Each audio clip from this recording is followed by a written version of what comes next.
So I'd like to start by welcoming everybody. Thank you very much for joining us today. We're going to be talking about cryptocurrency and blockchain investing, and I'm delighted to have Alon Goren as our featured guest today. Industry insider. I've known him for several years and gone to several of his events, and really interested to hear his take today. You know, even as cryptocurrency over the last few days has gone up a little bit, and the economic situation is seems to be relatively fluid, and people are speculating on what's going to happen and things like that. So it seems like an interesting time for this type of investment. So the timing seems like it would be a really good one, and hopefully we will all get a better understanding of what this environment looks like in terms of investing in cryptocurrency and blockchain type investments. So here I am. Obviously you can see me on the camera as well, but I have been in the business for about 10 years. I am an active self-directed IRA investor myself, as well as being a professional in the industry here at Advanta IRA. I am, like I say, an IRA investor, but I'm also a cryptocurrency investor. So I'm one of us, and I'm actually going to learn a lot today, I'm sure, from Alon, which I usually do. So I'm looking forward to the presentation, and hopefully I can ask some questions that are relevant to all of us as investors. But I certainly encourage you to also type your questions into the question box on your console, and we'll answer those after Alon and I start talking, and if we can fit some in the way, we'll do that along the way. We'll do that as well.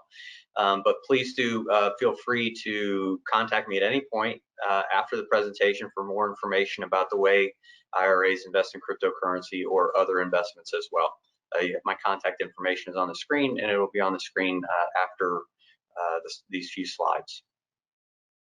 Remember that all the information for this presentation is for education purposes only.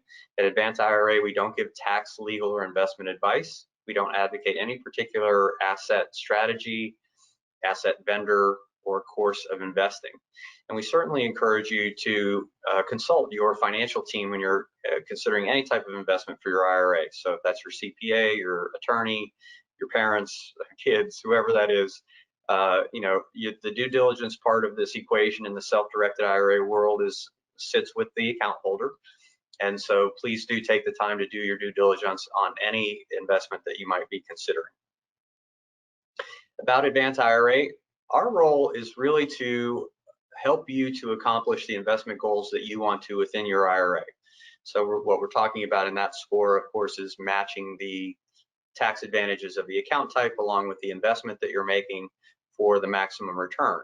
And the way that we do that, or think that we can serve you best, is by having a lot of experience in what we do. We have very long tenured employees, and we have a lot of experience in terms of different types of assets and different investment strategies. We certainly like to keep your cash balance secure, so all cash balances, non-invested cash, are FDIC insured. We're kind of a medium-sized company in the space, so we're big enough to have seen pretty much everything, but we're not so big that you can't get somebody on the phone. And in fact, we pride ourselves on the fact that every account holder gets to have their own personal account manager. So you have a one-stop person. You have their email, you have their phone extension to ask anything that you need about your account, whether that's an incoming check or an investment or anything like that. And you also have access to folks like me who handle kind of the conceptual ramifications of a particular investment strategy and specifics about those types of investment arrangements. So please do understand that our role, we feel, is to support you in what you're doing.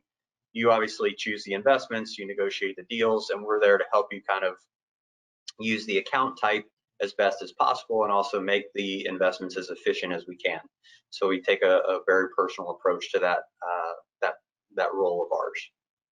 So I mentioned before, and this is just for folks who may not be entirely familiar with how self-directed IRAs work, what we are talking about is account types that you're familiar with. So traditional Roth, health savings accounts. Sometimes people don't understand that health savings accounts can also invest in alternative assets. SEP, simple solo 401ks, and a lot of the way that people get started with self-directed IRAs that invest in alternative assets is they have an old 401k at a previous employer, or a 401a, 457, some sort of other tax advantage plan that they roll over into a self-directed IRA and begin investing. But the rules for all these account types are exactly the same as you know. The contribution rules stay the same, the distribution rules stay the same, and certainly the tax advantages stay the same. The thing that is going to be different about an IRA at Advanta as opposed to a bank or brokerage house is that you can invest in all kinds of alternative assets. Real estate, precious metals. Today we're going to talk about cryptocurrency, private equity, private lending. In fact, almost anything that you know how to make money at outside of your IRA, you can make money at inside your IRA, as long as you take the time to set it up properly. The IRS doesn't prohibit very many asset classes at all. In fact, it's life insurance and collectibles. Anything outside of that, generally speaking, is pretty much fair game. So if you have a scenario of how you would like to have your IRA or your HSA make money, then run it past us and see if that falls within the allowable characteristics. And turning a little bit toward cryptocurrency specifically, which is what we're going to talk about today, there are some things that you would consider when you're thinking about a cryptocurrency investment in your tax advantaged account. One might be whether you're going to buy and hold the cryptocurrency for a long period of time, if that's the strategy, or whether you're going to actively trade. And the reason I say that is because the way that your IRA holds the cryptocurrency or the investment, or the way that it's structured, can have an effect on how fast that you're able to trade and things like that. So that's a good thing to explore and think about how you want to approach the investment. Storage, there are a number of storage options, cold storage, online, et cetera, et cetera. So looking into those and finding out what you're most comfortable with in terms of cryptocurrency storage is also a key factor. Then thinking about the account type. Again, we're always thinking in our world about matching the account type with the asset and what it's going to produce. Well, is it best to have cryptocurrency in a traditional IRA or a Roth? Should you make a conversion or not? All those things are strategy decisions that you as the account holder would make prior to your investment, so that you can be able to make the investment and get the most out of the investment that you can. And then I also threw HSA in there today because one of the things that is somewhat unusual about cryptocurrency investment is a very low threshold to enter, and you don't have to be an accredited investor in order to make a lot of these investments. So your HSA, even if it has a few $1,000s in it, may be able to make an investment in this type of asset and perhaps and hopefully would grow from that. So thinking about how the account type matches with the investment can really be a big factor in the way it goes. And then liquidation strategy. Every time you make an investment, thinking about how you're going to exit that investment, how you liquidate the assets if you need to do that. Those type of considerations are really important, especially in a marketplace that can fluctuate quite a bit like cryptocurrency. Some of these cryptocurrency investments that we're going to talk about today do.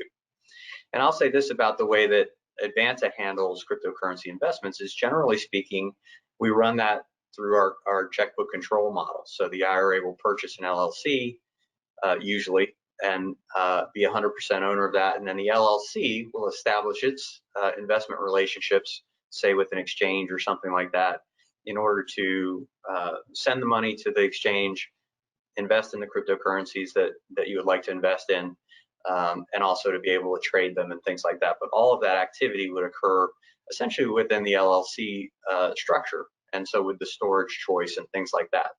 So it gives a maximum amount of agility, and it's also a relatively low-cost option as well. So that's generally how we arrange for folks who call us and say, hey, I would like to have my IRA or my HSA or my solo 401k invest in cryptocurrency. We're open to all kinds of other things, relationships with exchanges and things like that. So if you have a scenario in mind, please do run it past us. We're happy to talk about that. And you may not know this, but it's very easy to get started. And when it comes to self-directed IRAs, whether you're going to invest in cryptocurrency or any of the other assets that we talked about before, you open an account. Generally takes about 15 minutes on a DocuSign platform. You fund your account with transfer, rollover, or contribution, or some combination of those. That's to get some cash in your IRA. And then at that point, you're ready to choose your investment and go ahead and start investing. So the process is relatively quick and easy. And the movement of funds, transfers and rollovers properly done are not taxed and they're not penalized. You're really just moving the money into position with a custodian that handles the assets that you want to be in. So the IRS is fine with all of those things, and we're happy to help you get started and make that as convenient and easy as possible.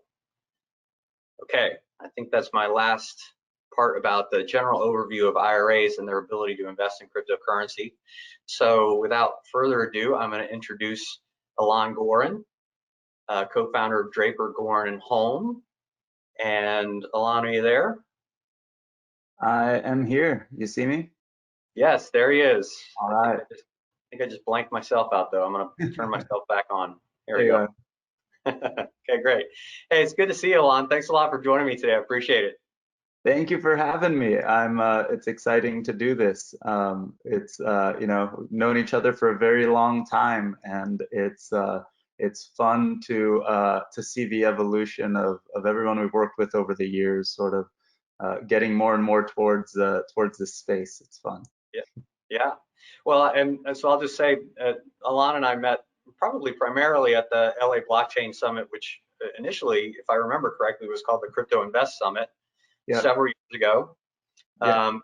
And it's an event. I remember it's an event that was so popular that the line to get in was streaming across the street and things like that. There was such a clamor to get in for people to start to understand this asset class. It was really, you guys did such a great job of being able to get people to understand and to be excited about it. So that was great.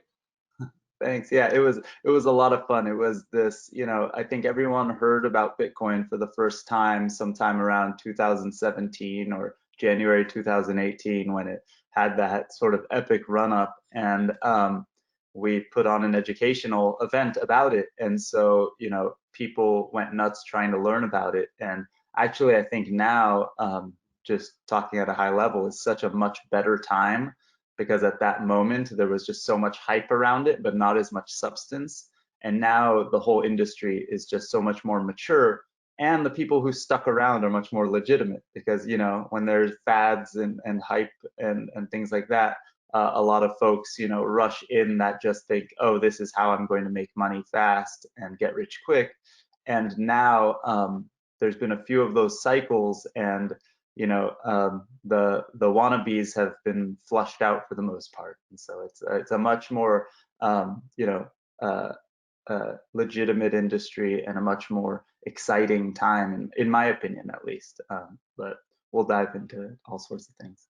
Yeah, well, I do want to get into some of that evolution, because I remember even having my head spin in terms of is government regulation coming? How is it going to? What does this token actually represent, and all that kind of stuff. So we'll get to that in a second. But I want to start a little bit further back. And again, I'll remind folks, please go ahead and type questions into the question box, and we'll answer those at the end if we can. On the description for the webinar, I put in there, the first thing was, what actually are we talking about when somebody says cryptocurrency? And I realize that's really broad and maybe unfair, but can you give us a sketch of what that generally speaking means?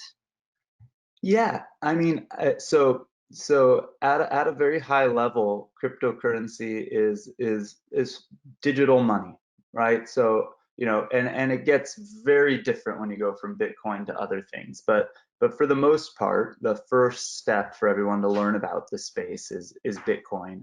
And Bitcoin is depending on who you're talking to, it's essentially a digital store of value. So some people call it digital gold, but in general, it at a high level, our dollars are paper money that's printed and controlled by the Fed, and is used for commerce around the world, and we use it to buy our Starbucks, we use it to buy our food, and that's where the value comes from.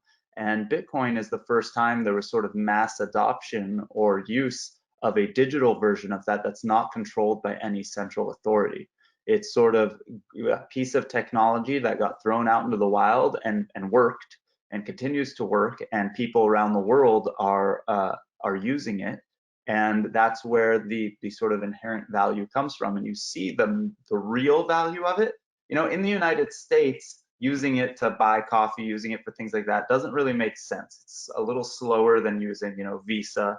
It might be cheaper when you're making, a transfer of it than sending a wire or something like that, but the person on the other side has to want Bitcoin to do that. And so for us, it's marginally better or just different than our money.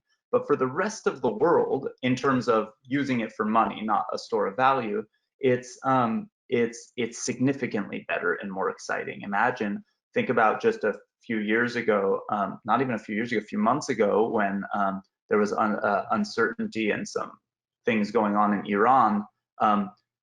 People in that country were trading Bitcoin or buying Bitcoin with their Iranian money at 4 times the cost of people everywhere else in the world, because they wanted that money that couldn't be confiscated by the government, that couldn't be controlled by their government, so much more. So there's lots of examples like that. People, refugees, there's people in Venezuela that play video games to earn Bitcoin, to collect the little bits of Bitcoin at a time so that they can pay for a flight to flee the country, right? There's all these examples of that around the world where it's better money than the global money. But the way we look at it in the United States, most people at least look at it in the United States as a store of value. It's sort of a hedge against the current system. So, so right now you see gold is at an all-time high or at a huge, peak. I'm not sure about all-time high, but it's gone up in value, incredibly, because people are losing faith in the current systems, and they're looking at what the government is doing, printing bailout money, printing money, and creating trillions of dollars out of thin air to bail out our economy, which I won't take sides on what's right and wrong there, but what will happen because of it is our money, the money in our savings accounts, the money in our IRAs, the things like that, the US dollars we're holding are going to be devalued. There's just going to be incredible inflation. And this is what the economists are telling us. Don't take a crypto nerd's word for it. And so people are saying you should put money into, assets, into things, into, companies, into whatever, into crypto. So I think a good step for most people is to put a little bit in and learn and play with it and sort of get off zero, start to see what it does. It is incredibly risky, right? Because it is a roller coaster of an industry. And but what is interesting about it is it's sort of anti, traditional markets ethos or ties, right? It's uncorrelated to the regular world. It is in some ways because it's a liquid asset. So when the economy takes a dive, everyone tries to sell their Bitcoin because it's the same way they sell their stocks. It's a liquid asset, and there's enough exchanges to where there's a lot of liquidity.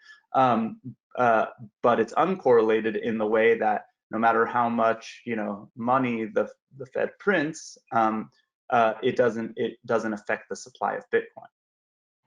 So I want to get into the blockchain concept behind it right here at the beginning, but I do want to one of the things you brought up interested me. So I know that a lot of the triggering point of these investments is an exchange. In other words, some entity that will take in cash, whether it's US dollars or euros or whatever it is, and make the exchange into a cryptocurrency.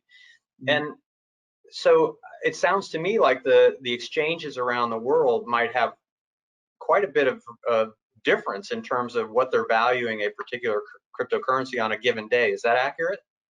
It is, and it also depends on the access of the individuals. So in some countries, people are blocked off, and so they're having to do these Bitcoin transactions, privately, and that's when those things happen where it's, being sold at a premium. There's like a website called Local Bitcoins where people actually go peer to peer and they negotiate with each other. But then if you're in the United States, there's a few of the major exchanges. You can use your Cash App on your phone and buy Bitcoin. You can go on Coinbase, which is a very simple app, and buy Bitcoin. And you can reach out to, Advanta IRA and buy Bitcoin in your IRA, right? But in other countries and in other industries, it swings wildly. And then when you get out of Bitcoin specifically, that's when it gets really crazy, right? Because you can trade on a decentralized exchange, which means there's access for anyone around the world, regardless of if their government says it's okay or not to participate. And all you really need is a VPN. So a VPN is a virtual private network. It's a piece of software on your computer or phone that lets you access things from outside of your area, essentially. And that's how people in China, for example, get their information. Almost every single person in China has a VPN on their phone because their government stops them from reading the news or accessing certain things. So they get a VPN, which makes their internet providers think that they're in another country, and then they get access. It's harder in China than other places because their government is more aggressive about it. But if I'm in the United States and I want to buy a cryptocurrency or use an exchange that's not available in the United States, you use a VPN to get outside of it. So what I'm getting at, and this is kind of like not really important to the conversation, is that when you do things like that, you can get access to different exchanges, and we're not used to that in the United States because stocks, almost all of them use the same rails. So if you're buying a stock on Schwab versus on Fidelity versus on Robinhood, you're going to pay essentially the same price.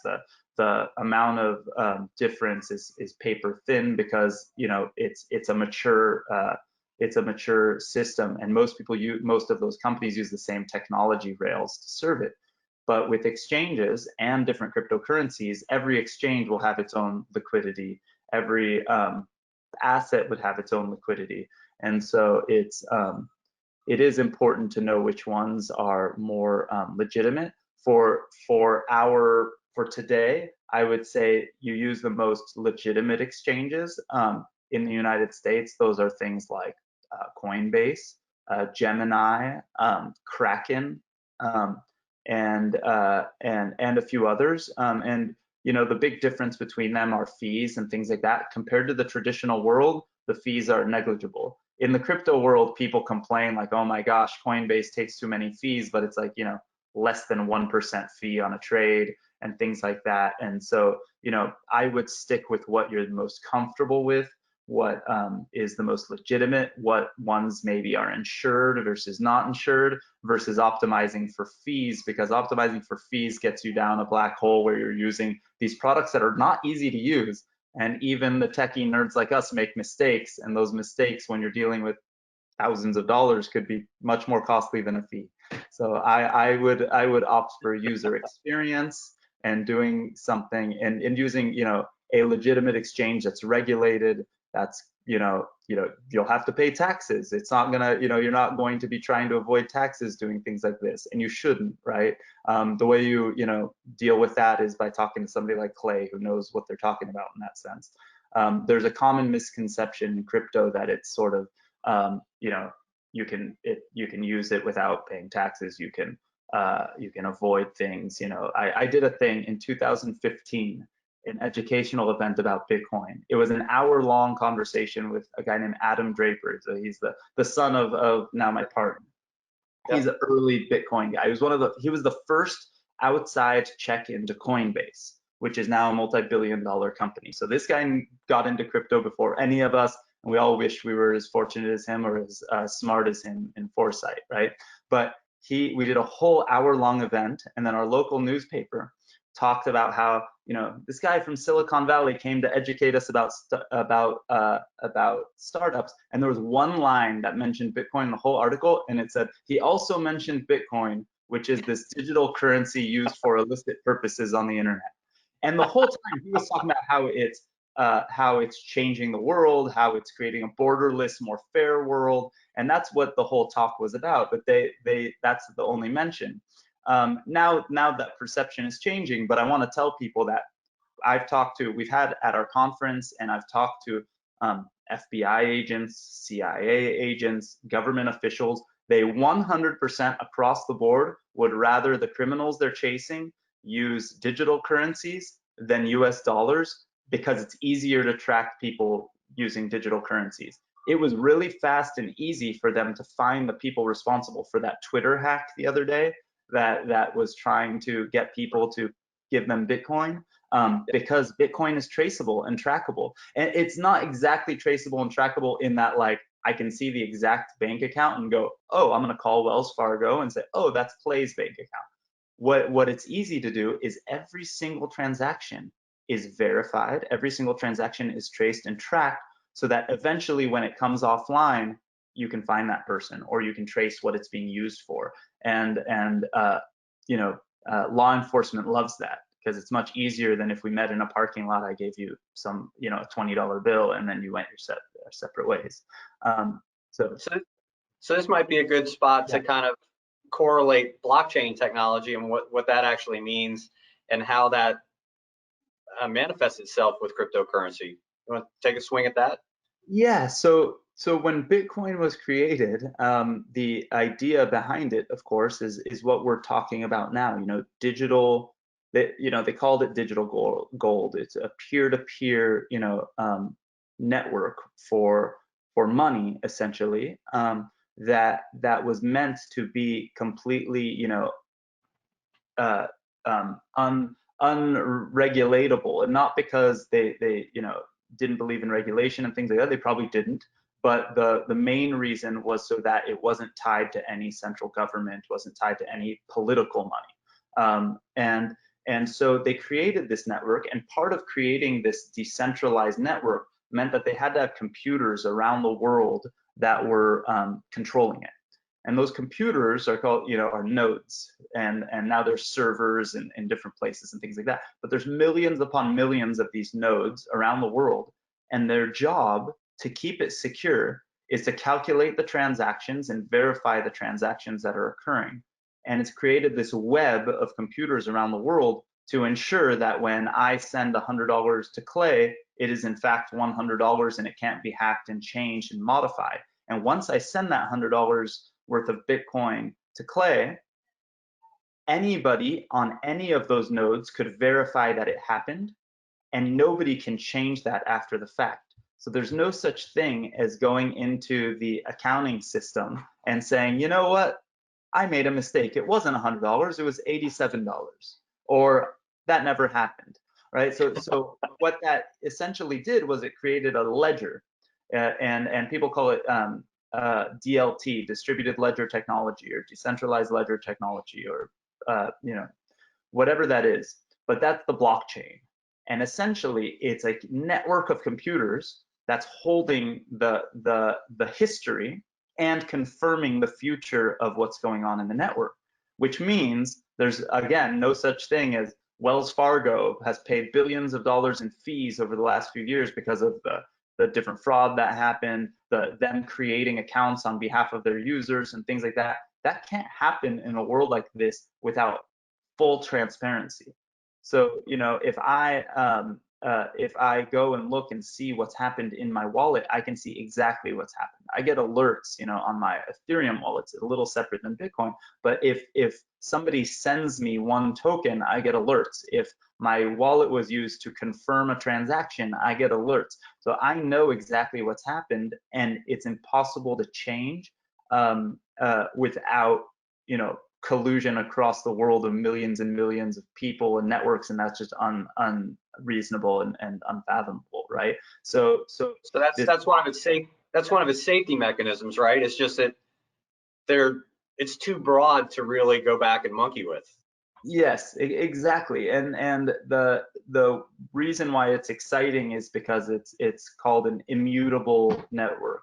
It can't be changed. It can't be messed with, and then it's also trustless, which means there doesn't have to be a middleman in the middle to confirm a transaction. I can send peer-to-peer direct, which again makes it more secure, makes it more fair, makes it more borderless, right? And so the reason why that's really exciting is because of the ability to, again, have this technology behind the scenes that's tracking and tracing and really confirming everything. And I think where it will eventually go, just talking about that technology, is that banks are now adopting this type of technology. Whether or not it's on the Bitcoin network, probably not, but IBM is one of the leaders in the space. They have their own blockchain product called Hyperledger that a lot of the big banks are starting to use. And what I love about this is that it's forcing the banks and the institutions level up, to basically step up their game, because consumers are starting to act or ask for, you know, instant settlements. They're starting to ask for all of the user experience things that are better about Bitcoin and blockchain. They're asking their banks to start providing them. So you can look forward to a world that, even though it won't be as transparent as the blockchain, you know, the banks will find ways to obfuscate it a little bit so they have control, but a world where banks are more transparent, where they're more fair, where the fees are lower, where you earn a higher percentage of the profits as the customer, and that's because of the transparency of the blockchain. And so one of the things that, and I probably don't want to get too deep into this because I have other things I want to cover, but one of the things that I think is interesting about the blockchain technology is that it can, to some extent, completely obliterate our existing trust system in the banking world. I think a lot of us, myself included, until I started to get interested in cryptocurrency, didn't realize that, you know, for a bank to transfer money to another bank, everybody had to trust each other. I mean, it's part of kind of why it's called the trust system. So, and one entity had to guarantee that the other entity won't get, you know, left out in the cold if there's some sort of, you know, malfeasance somewhere, or the person didn't actually have that money or things like that. So part of the reasons bank and the rest of the trust system exists is to guarantee money moving around the world, and it speeded it up a ton. But now blockchain is just another quantum leap, and you don't need somebody to guarantee something because it's instantaneous and it's on the ledger. So there's no way for somebody to not know that it exists and it has that value. Is that a fair assessment of that, or a summation? Yes, absolutely. It made it so much easier. And I think that where it's even more exciting is that banks don't have a huge problem dealing with each other back and forth. But to do it, they do it in some inefficient ways, but some are more efficient than others. And they charge very expensive fees to their consumers. And the further you go downstream, the more they charge and the more sort of egregious it is. So like if you're paying 12% to Western Union, you're really getting taken advantage of. And you know, so the further downstream you go, the tougher it is. And then the more people and the more sort of intermediaries there are, the more complicated it gets and the more you have to trust. So, you know, these are sort of ways to do instant settlement or settlement within a few minutes, right? And there's these, every once in a while, somebody will post something like, oh, $19 million worth of Bitcoin was just transferred for a 47-cent fee, right? Because the amount of money is actually, the amount of money is not, has nothing to do with how much fee there is. So you can transfer tens of millions, hundreds of millions, billions of dollars and pay the same fee as if you sent $1 across the world. And that makes sense because it's digital. It's like sending an email. Like if you send a longer email, it's not going to really take that much longer to get to the other person. And actually, the length of the email isn't the difference. It's just, you know, one character of a number, right? So it's not even comparable to that. But that's the exciting part here. Is you're absolutely right. It's making efficiencies. So a couple of quick points that I think, you know, kind of the neophyte investor like I am, just to clarify. So Bitcoin is not the only one of these blockchain-based currencies that is kind of an exchange for, or is envisioned as an exchange for goods. Are there other ones than Bitcoin that are in the similar vein? Yeah, so there are a few at the top. When you kind of look at the exchanges, it's a little bit tough to calculate when you look at the exchanges, because you'll see something like Bitcoin and you'll see something like Litecoin and you'll see something like Bitcoin Cash, and these kind of things, and they're all different assets. And from an investment standpoint, you have to be just very careful to do your research and understand and get at which ones are which and which ones are legitimate and which ones are maybe overblown and things like that. So when it comes to adoption and users using things and participating and actually using it for transacting, in my opinion, there's two cryptocurrencies that are the most used and widely adopted. And those are, of course, Bitcoin and Ethereum. And they're both very, very different things. And sometimes people use them for the same thing, you know, like I'll send you $100 worth of Bitcoin for helping me do something. I'll send you $100 worth of Ethereum for helping me do something. And those are the most widely used ones because of the fact that they are the most usable, right? So, but they're very different products. So Bitcoin is more like money, more like a store of value, more like digital gold. And it does one thing and it does it really, really well. And Ethereum is actually it does what Bitcoin does a little bit too, but really what the network is built for is smart contracts and smart contract languages. So think about that Bitcoin transaction we were talking about. You and I are looking at each other right now, and I can send you, you know, 0.1 Bitcoin for the bet we just made, for the work you just did for me, for the whatever it is, we can send money to each other. Same way people send money to each other. With we talked about trusts before. So now what if I only want to give you $100 in Bitcoin after you transfer me the title to your car, or something like that? A smart contract is a contract that is automated, that is enforced by a computer. And this was the first time contracts like this got mainstream adoption and people started to use them for different types of transactions. So imagine if I could create a contract that watches, that is watching the sports scores, and if I put in $100 into it, only when that game is over, when either I won or I lost, the money transfers, and or the title of the car, the title of the house, or different things like that. So what's interesting is these smart contracts are actually getting adopted, and there's a new term in the space right now called DeFi. It stands for decentralized finance. So Bitcoin would probably be the first great use case of decentralized finance. We're taking the financial markets, we're bringing them online, and Ethereum kind of enables that. So, and there's a bunch of languages and things that are trying to do what Ethereum does better, like Tezos, Cosmos, Cardano. Like there's different ones, and you'll see their currencies on these websites. And there's different bets based on what what you believe will happen. But Ethereum is the first main one. And think about like programming languages. Like there was Windows and there was Mac. And there was DOS, and there was all these different operating systems. Then there are languages on top of that.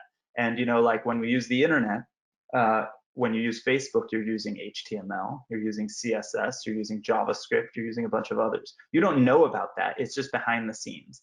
And that's what Ethereum is for the decentralized financial markets. So with these DeFi products, the smart contracts are getting more and more complicated. You're locking up your dollars in them, and then they're taking your dollars out of the smart contract, doing certain things, and then providing you yield in those contracts. And essentially, they're programmatically creating banking financial products. So like if you're a millionaire and you can afford to give millions of dollars to a bank to own a pool of loans or something like that, the bank will earn you 8, 9, 10, 12% interest, but the person who puts the money in their savings account will be lucky to earn 1% interest.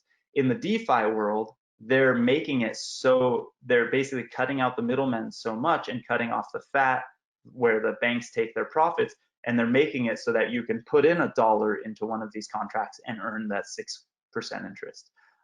So Ethereum is one of those ones you'll see on there. And when I tell people who are novices to go and play and learn, Bitcoin and Ethereum is generally where I send them to, because for that reason, you can actually see real world use cases and actually participate in real world use cases. When you get into the weeds and things like Tezos and things like that, even though the technology is amazing, it looks really cool, there's very few use cases in where I could go on the internet and actually engage with that technology. And so it's sort of the difference between investing in a startup that doesn't yet have a product out there You know, like the companies that we invest in are people, it's like two people and an idea, right? And that's really interesting and really awesome, but it's very, very risky. But when you go and invest in Amazon, right? They're already out there. The stock exists. You can see how much liquidity there is. You can see all that, but you can also interact with the actual company. You can go onto Amazon.com and play with it and go, oh, this is real. This isn't just Jeff Bezos in his house with a door desk and an idea, right? So, but the difference is, if you look at Amazon as the example, if you were one of those early investors in Amazon, it was one of the greatest investments you ever made. But you probably would have been very, very irresponsible if you put a significant amount of your net worth in it. So being responsible in those risky bets are really important. And I'm not saying that Bitcoin and Ethereum are not risky. They are risky too, because as you can see, it's been a roller coaster. But they're the most stable of the bunch. And if you're really looking at this as a long-term idea and you want to sort of get off zero and hedge against the current system, or go, put in a small percentage of your savings into something like this, they're probably the ones that are the most stable and have largest communities where you can actually ask people, learn from people, participate in them. And once you start participating, it is pretty fun and mind-blowing, to see what's going on in the space. It's definitely a rabbit hole that is interesting to participate in. And so let me just, for those who are thinking about what does that practically mean for me as an IRA investor to invest in one of these things, I'll just map it out for you. So again, in the Advanta system, your IRA would have invested in an LLC. So it would actually be an LLC where your IRA money is. The LLC would go to an exchange, and you had mentioned Kraken and Gemini and some others, and certainly there are many others. Mm-hmm. That LLC would establish an account at an exchange like that, would send some money, usually via wire, but maybe they do ACHs now and that kind of thing. But one way or another, the LLC would disperse some money to that exchange and give the exchange instructions. Hey, I want to purchase X amount of Bitcoin, X amount of Ethereum, or whatever the other things are. And so that affects the change from dollars into cryptocurrency. At that Mm-hmm. point, that's what you're owning. And at that point, you would think about, okay, am I holding this? Am I selling it? Am I trading it for other cryptocurrencies or back to cash or whatever it is? So in terms of the practical matter of investing, it is getting the IRA money to an exchange, deciding what you're going to change it into, literally, or kind of literally, and then making decisions from there. So for those of you who are thinking about what does this actually mean for me in my IRA, trying to invest, that's essentially the sequence of events. Yes. Yeah, and you'll have to kind of think to yourself, I think probably for practical reasons in advance, you said that there might be different structures if you're holding versus trading and things like that. You'll have to see what you're comfortable in doing. Personally, I'm not a good trader, and I'm not a trader. So the Bitcoin and Ethereum I plan on holding for a very, very long time. I've only ever bought, I've never sold. Again, this is not investment advice. My day job is to invest in early stage startups in the space. So probably much riskier even than buying cryptocurrency.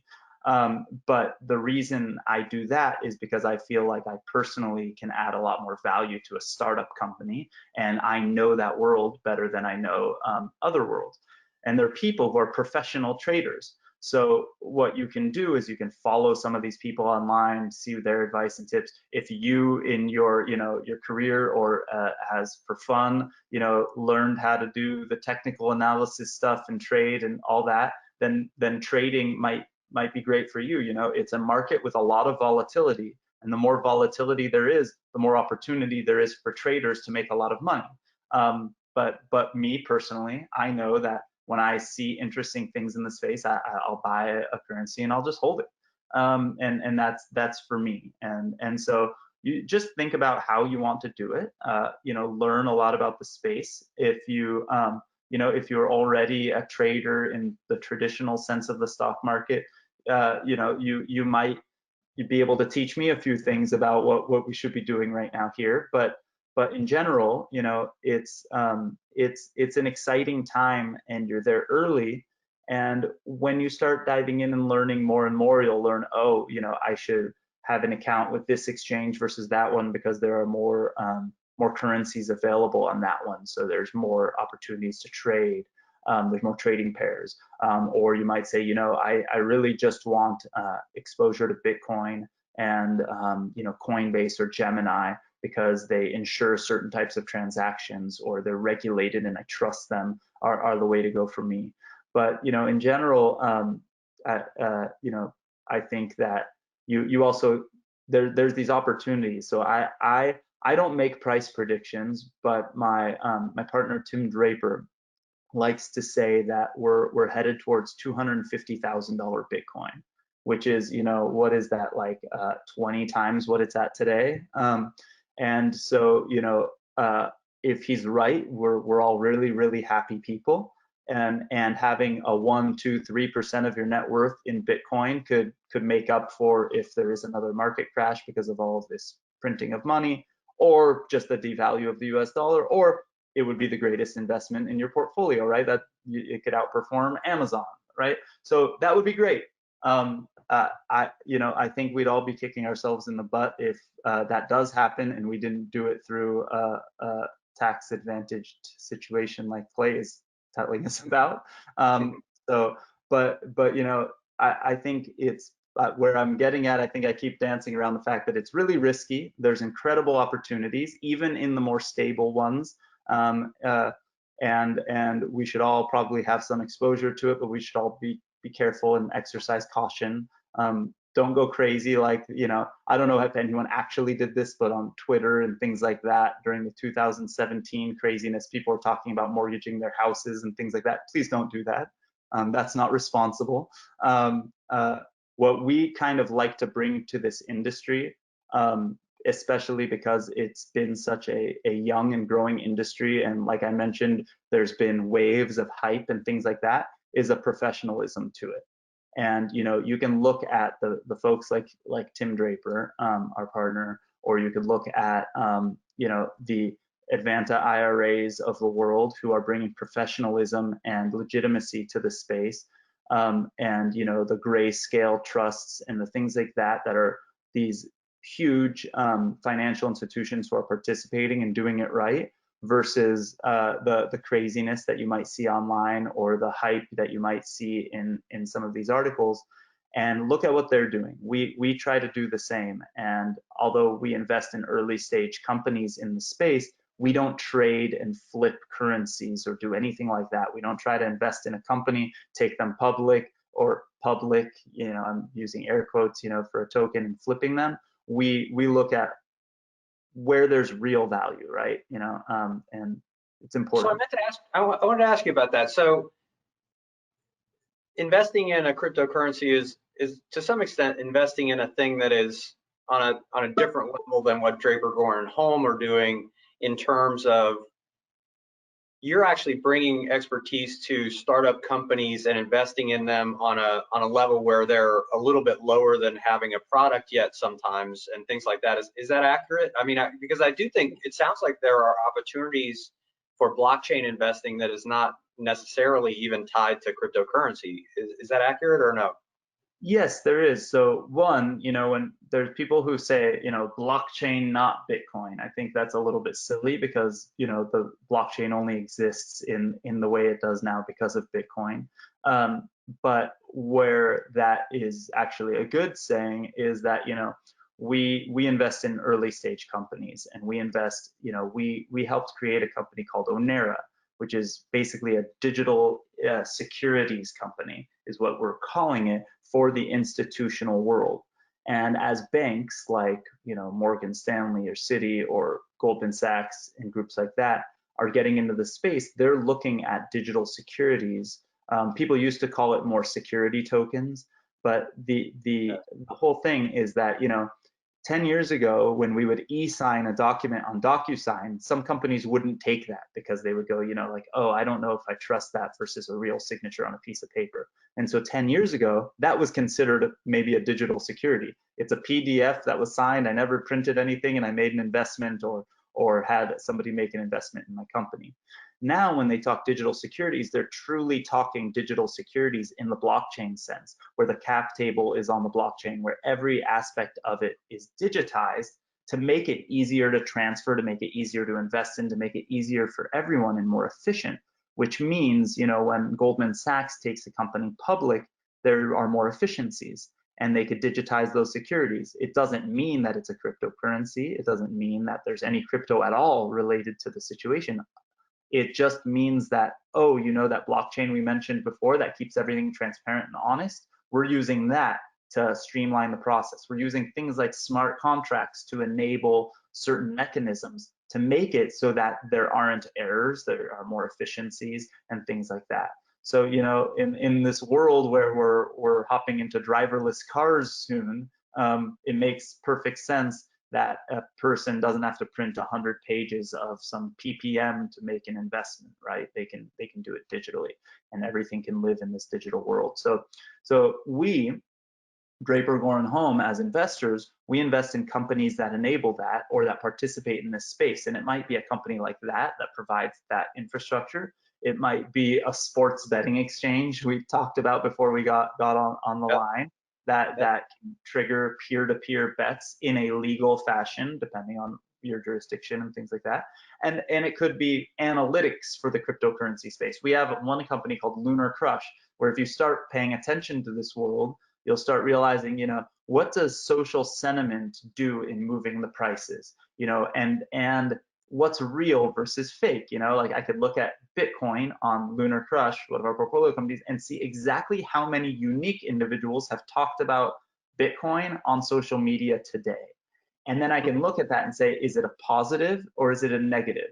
What percentage of those are robots? What percentage of those are real people? What percentage of those are legitimate financial journalists versus just, your jackass friends who are going buy Bitcoin, whatever. So they analyze all of that in a way that doesn't exist for the traditional markets, because the traditional markets have earnings reports, have CEOs, have things like that. There's no CEO of Bitcoin. There's no quarterly earnings report for Bitcoin. There's no annual report for Bitcoin. And so how do you know, what the health of the network is? How do you know what the health of the community of people building it is? Essentially, think that it's an open source community. So do you know if that's the case, it means everyone who's participating is almost like an employee, right? But there are no employees. So how do you really check that? So we invested in a company that enables that kind of data and analytics, and they offer it for free to the consumers, and then they offer a direct pipe to that data to hedge funds and things like that. So now we're in this world where you can get the same data the hedge funds get. So that might give you the same level playing field as them to participate and learn. So we invest in companies like that. It's across the board, and we also do invest in those DeFi products that I mentioned before, the decentralized finance products that cut out the middleman. And these are a little more on the risky, a little more on the cutting edge side of things. But one of our companies, you can put in $1 and earn 6.25% interest. It's not FDIC insured. It is much more risky than the normal banking world in that sense. But if you go on to bankrate.com, the best you'll get right now is 1%.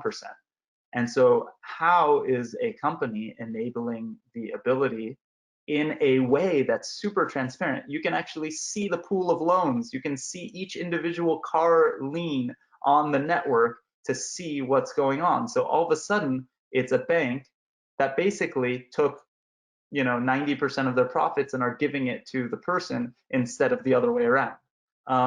And so it's interesting. There are all these products. So we invest in all of these things. Most of them don't have tokens.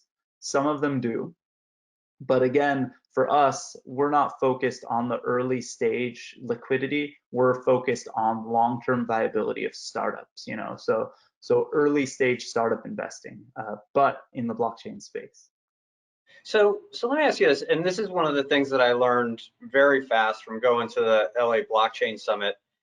Um, the vocabulary changes incredibly fast, Mhm. and so new words, new characterizations and groupings of things like DeFi and that kind of stuff. I mean, it's just all of a sudden somebody sees it and characterizes it in a new way, and a new concept is born. So, but I realize that you guys are still doing. Not only do you not still do the LA Blockchain Summit, but you also do Security Token Summit. Yes. Yeah, so we So try to we try to do different ones every once in a while to educate the market. And there's also a different audience. You know, when we talk about security tokens or digital securities, like I mentioned before, it's financial institutions that are participating. You know, so we yeah, can you make that distinction? Because I remember struggling at the beginning of which of these is a kind of a, a substitute currency and which of these is just actually investing in a company. And they at that time there was not a lot of distinction. there wasn't. And you know, even today, you know, like so you look at a token and sometimes a token represents a different thing. So, you know, in Ethereum, it represents one thing. In Bitcoin, it represents another. If you look at DeFi, the big sort of buzzword right now because of the just how much the market has gone up and the craziness and volatility in it. In DeFi, the tokens now that are sort of popular are called governance tokens, and those are much more akin to, you know, a share of stock in a company than what Bitcoin is. And so, you know, and what do you get from having a governance token? A lot of time it's a right to the profits. It's actually voting in the governance of the organization. So, you know, like if I own a governance token, I might have one vote towards should we go this direction or that direction. They actually hold a vote that's public on the blockchain that everyone can see transparently. And the shareholders, governance token holders, they're not shares, at least that's what they say, it actually has a vote, just like it used to be in older times. Now there's all these different classes, and somehow people don't usually have a voting right. So you're absolutely right. And the way I would participate is just to go in, play with things, and learn. But we'll do different events at LA Blockchain Summit. We'll have different tracks for all these different things and try to educate people. But you know, the terms change from day to day, and so you know, it's participating in the space is really the way to look at it. And what I've learned over time is that most of this stuff is not brand new at a high level. Loans have existed for a million years, and there were bankers that would sort of that would be, you know, that would provide those loans, and they would earn interest. But what's new is the mechanisms in which they work. What's new is maybe some bells and whistles. So the new thing in the DeFi space is called yield farming, so that you could, you know, take a loan from one place, provide it as liquidity in another place, and you'll earn a bit of a reward here and you'll earn a bit of a reward there, and then you might actually get some of those governance tokens for participating in the network over there. So then you'll take that and put it there, and they'll stack these financial products the same way banks stack their financial products, but now the consumer can do it. And it's insanely risky, but the one bit of innovation there, aside from it all being automated in technology, is that they're giving you those governance tokens, the ownership of the network. So the more you participate, the more you have a say in where the network goes. And that's pretty neat, and that's cool. And I think that a few iterations from now, when that's ready for more mainstream adoption, that will be exciting. Imagine if I could get ownership of the community bank that I keep my money in, because if I am 1/1000th of the money in the bank, why shouldn't I own 1/1000th of the bank? Right. Um, and so that's an interesting concept. What's interesting is that that goes back to community banking of hundreds or thousands of years ago, and now it's becoming more efficient because our systems have made things more and more inefficient. We could go into regulation or different reasons for that, you know, greed, whatever. But we don't have to go there to know that that's a really cool concept, and people would love and gravitate towards that.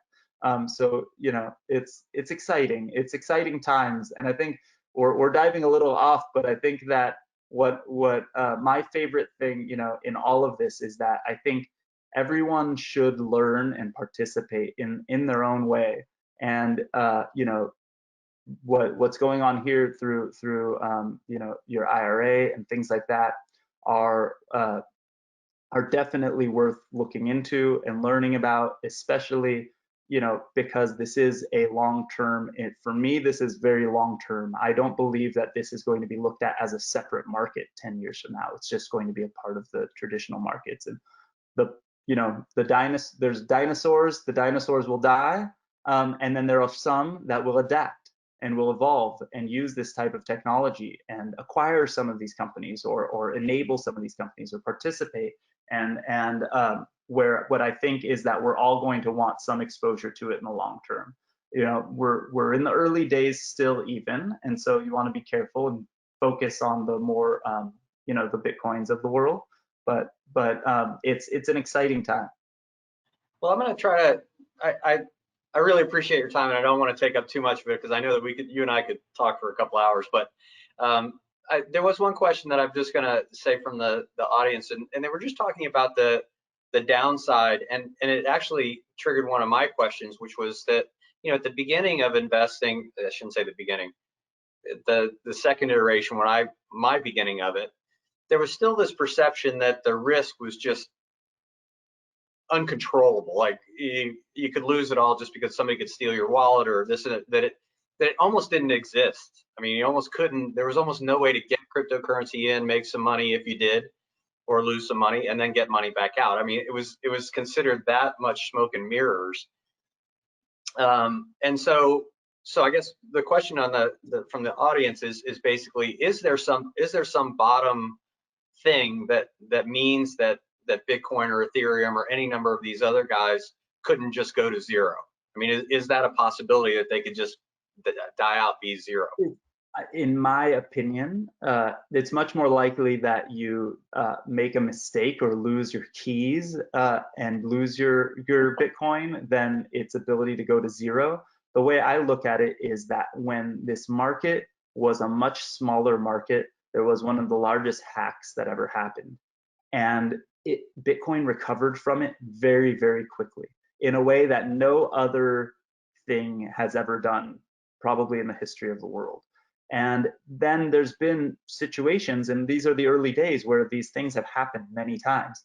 And there are of course very, very insane risks in different things. And there's a risk that when you invest in a stock that the CEO is caught in a scandal the next day and you lose all your money, or most of your money. There are these risks in all markets, and there's a risk here, a very real risk. But what I've seen now this cycle happen so many times, where it's gone very, very high and it's come back down. It's gone very, very high, it's come back down. But it's continued to persevere.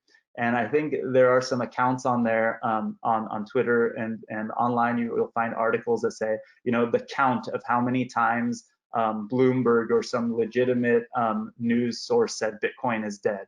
And we're at the hundreds or thousands right now. And it hasn't been true, huh?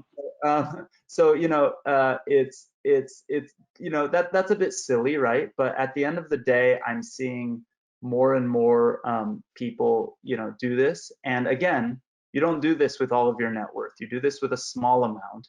And if we're all right, then you made a big impact on your life and your family's life. And if we're wrong, it shouldn't be that high of an impact, because we expect the traditional markets to swing 5-10%, probably a lot more in these crazy turbulent times. So to take 5% or 1% or 3% of your net worth and put it into something like this, and it's not gambling, because there is real usage here. This is real. There are public companies who get less usage and are worth more than Bitcoin is.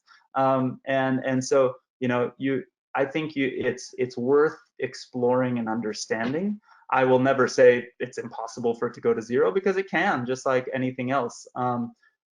So you've got to be very careful. But I haven't seen it do these kind of things. And if you follow it for long enough, the longer you follow it, the more you become a true believer. And Our partner, Tim Draper, lost a lot of his money in that original early hack, got some of it back through the sort of litigation and things that are happening.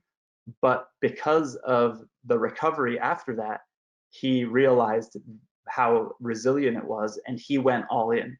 So, a few years ago, Bitcoin was at around $800 a coin, and he bought, it's estimated, I never asked him the exact amount. He probably would say it publicly if I asked him, but between like 17 and $20 million worth at the time. And he's made it clear to us that he's never sold a Bitcoin. He's only bought. And he made it clear to us the other day when we were talking about our fund and accepting Bitcoin versus not and things like that, that he is happy to take more Bitcoin and buy more Bitcoin. And he went on to CNBC and Bloomberg and all these places. And he is very risky, and he invests in early stage startups and things like that. But he went on to CNBC a few months ago, and talked about how he was taking all of his money out of the traditional markets and putting more into private companies and Bitcoin.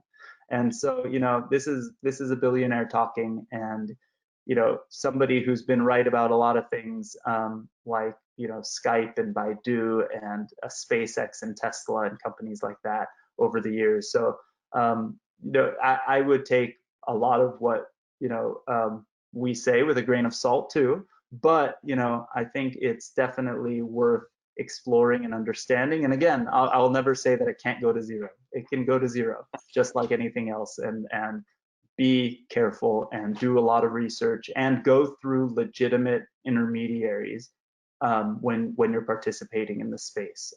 Don't do anything you can't verify. Don't use exchanges you've never heard about. Do things that are legitimate. You might pay a 0.1% higher of a fee going through Gemini or Coinbase versus something some exchange in another country that you could get to through a VPN, and you want to save money. Don't do that. Just don't. Be careful, because that's when people get in trouble. And think about this: the billionaires in the space, the large institutions and folks like that, they go to Coinbase and they pay the fees. They go to Gemini and they pay the fees to hold custody of their crypto for them. So those groups have custody solutions for JP Morgan or Fidelity or groups like that. I'm just using them as names. I don't know for sure about those two companies, but they do provide those fees. They provide those types of services to VC funds who hold Bitcoin like us. And so if you're going to keep your money, with somebody, and this is money, and these are real assets, you keep it with them, and learn about cold storage, learn about multi-sig wallets and things like that, but be very, very careful and test and learn first. But if you go through a system like this, like Clay is talking about, then you're going to be in good hands, and you'll know to do it right. Was that enough of trying to be very positive, but also scare everyone a little bit? I want everyone to be scared of not exposing yourself to Bitcoin, but also be sufficiently scared so you do it responsibly. So there are other questions, and so for those who have submitted questions that we're not going to answer because I want to be respectful of Alon's time, we will answer them. I will, if it's a IRA question, I'll answer, and if not, I'll impose upon Alon to weigh in from his perspective. But I do want to ask one thing as we wrap up is, so you've talked a lot about becoming more familiar and learning more about the asset class and things like that. Are there a couple of places where people could go to find out, or that are good educational resources?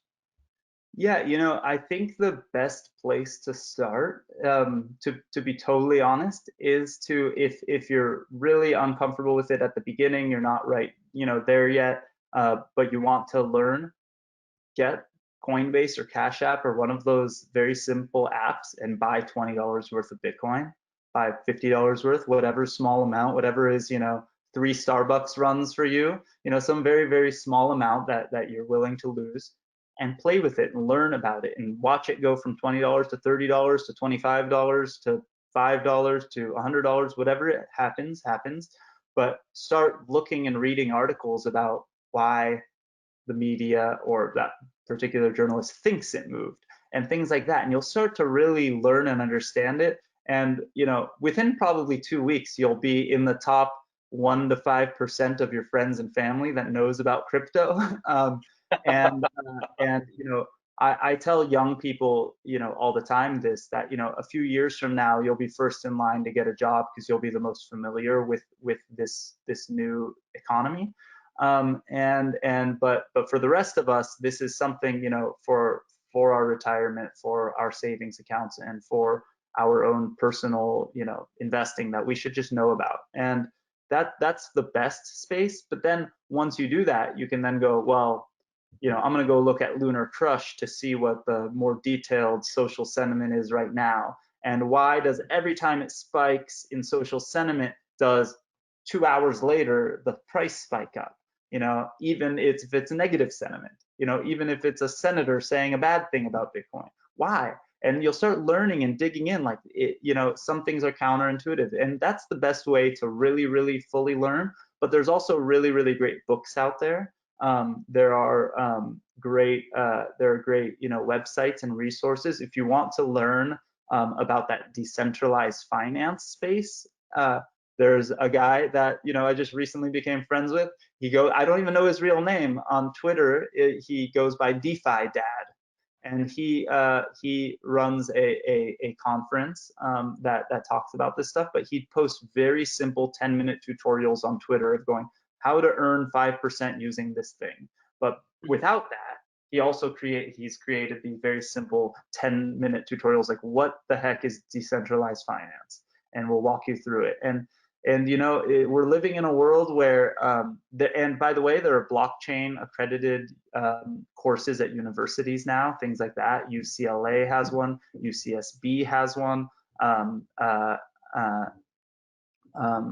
UC Irvine, and I'm talking about schools in Southern California right now, but they're all over the world. But really, you'll probably get the more cutting edge, detailed information by checking out YouTube and things like that. But verify sources and check things, because there are YouTube accounts with people that just say crazy things that try to get people to buy tokens and random stuff like that. That's also another reason, stick to legitimate exchanges. They won't list those tokens. So, but still be careful, do your own research, but you're going to learn a lot just doing that. And Medium blog posts and YouTube is where you'll probably get the best education in this space at the moment. People haven't caught up yet in the rest of the world. Got it. Hey, Alon, thanks a lot for your time. I really appreciate it, and for sharing your expertise. It was nice of you. Thank you. Thank you so much for having me. And if anyone has any questions, please feel free to reach out. I really appreciate the time, and I love doing this stuff, and it's been great to see you. Yep, good to see you as well. Hey, everybody, thanks for joining us. We hope you have a great rest of your day. And if you do have questions, follow-up questions for us, you have our contact information on the screen. Please do that. For those of you who asked questions that didn't get answered in the presentation, we will get those answers to you. And thanks, everybody, and enjoy the rest of the day.